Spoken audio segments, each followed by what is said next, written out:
Olá e seja muito bem-vindo. Eu sou o Douglas Mitchell e hoje vamos com o quadro de perguntas e respostas. Primeira pergunta de um dos nossos espectadores: como jejuar? Primeiramente, para jejuar é simples e objetivo. É só você se perguntar a si mesmo. Você pode dar o nome de Deus, Pai ou seu próprio nome, porque Deus é tudo que é e que existe. Perguntando: Pai, como iremos jejuar hoje?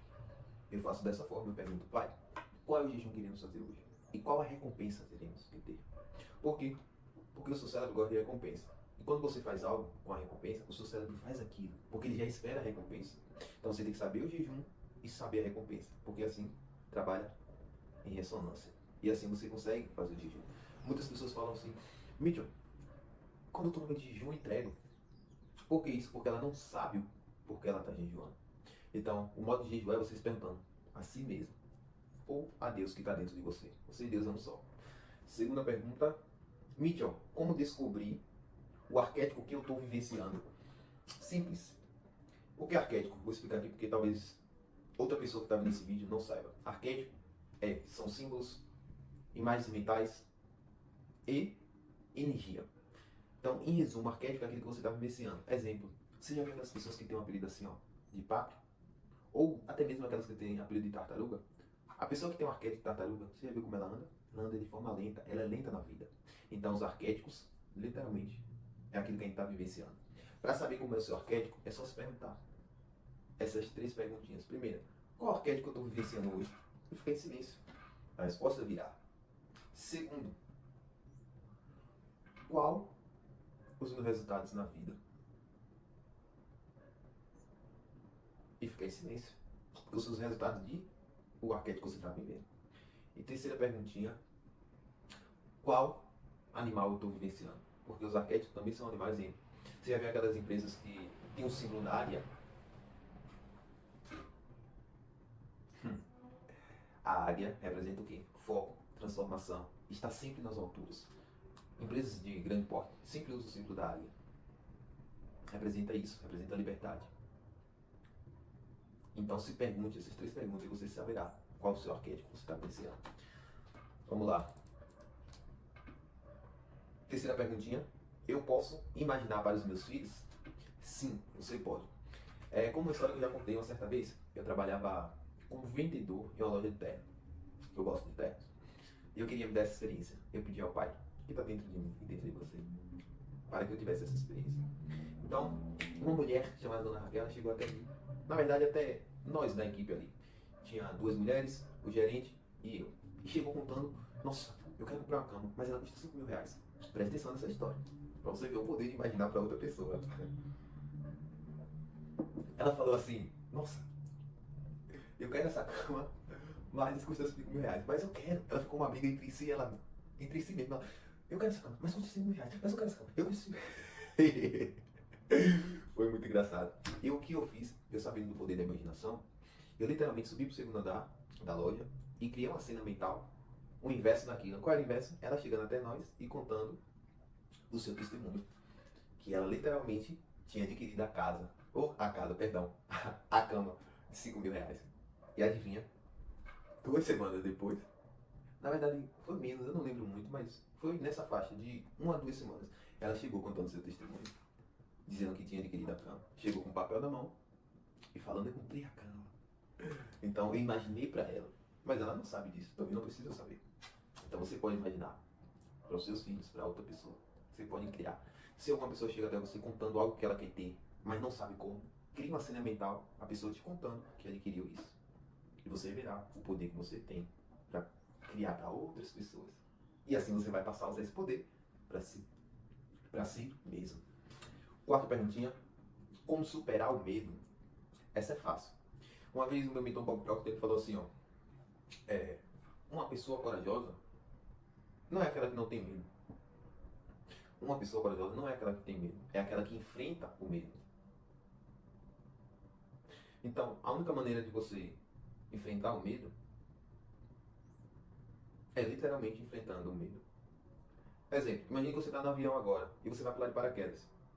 E você fica lá na porta, eu pulo, não pulo, pulo, pulo, pulo, pulo. O medo está falando para você não pular. Você só tem duas opções, ou pular com medo, ou deixar o medo te dominar. Então você deve pular com medo e o medo desaparecerá. Enfrente o medo e ele sempre vai desaparecer. Enfrente o medo e ele sempre vai desaparecer.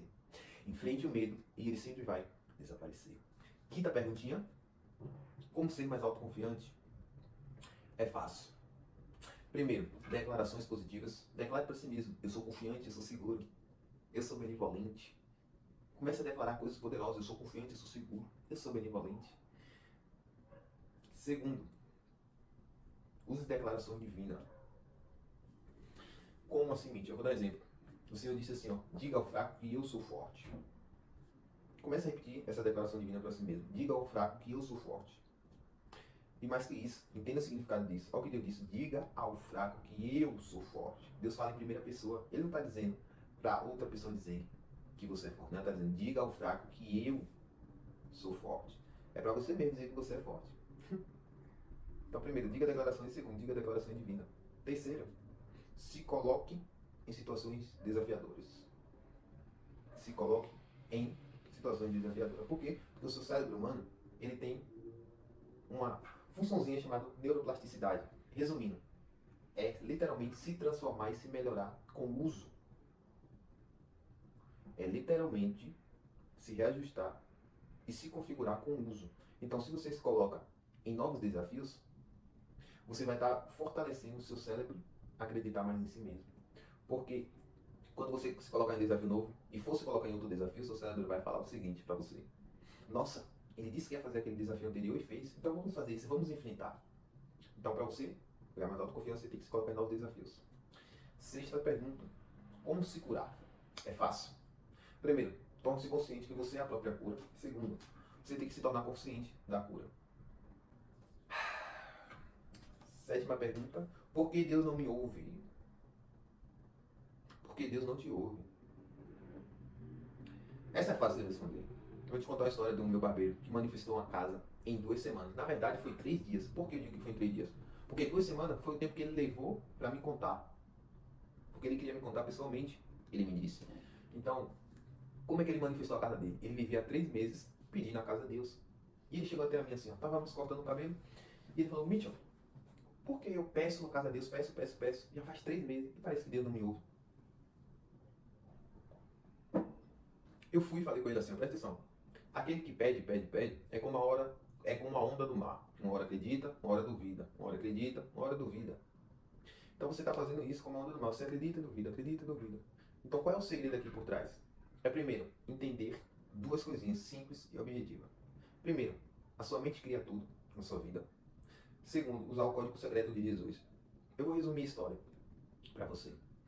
Eu falei com ele assim, ó, se veja mentalmente dentro da sua casa e depois use o código de Jesus, que é a gratidão. Jesus sempre que ia pedir algo, ele não pedia, ele agradecia pelaquilo. Por exemplo, Jesus estava com mais de 5 mil homens, fora as crianças e as mulheres, em uma montanha.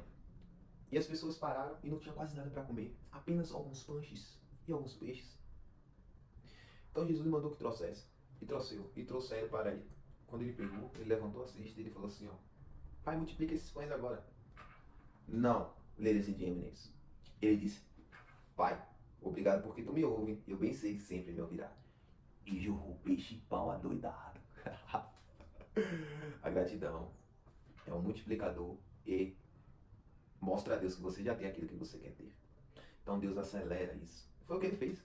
Ele literalmente começou a se imaginar dentro da casa dele. E ali com ele eu fiz isso, eu comecei a fazer pergunta a ele. Como seriam os seus móveis? Que cor seria? Como você iria ver o sorriso da sua mulher dentro da sua casa? Então comecei a estimular a imaginação dele. Ele começou daquele momento em diante, Pai, obrigado pela minha casa. E assim ele manifestou sua casa. E melhor, ele queria um modo de pagar aquela casa. E Deus deu a casa e o modo de pagar, que foi um emprego. Ele queria um emprego para ajustar sua renda enquanto ele cortava o cabelo. Então veja, a gratidão e a imaginação é o que faz Deus te ouvir. Principalmente a gratidão. Porque a gratidão mostra que você tem e é a senha oculta do universo, que abre portas e comportas do céu para você. Então é isso. Deus vai te ouvir a partir de hoje. Seja grato e comece a usar a sua imaginação. Se veja com aquilo que você quer ter e agradeça por isso agora. Esse foi o Perguntas e Respostas de hoje. Se você tiver uma pergunta a me fazer, pode comentar aqui nesse vídeo e eu responderei com todo prazer. Obrigado por você existir. Escute, é verdade. Nada nem ninguém pode te parar. Você e Deus é um só. Obrigado.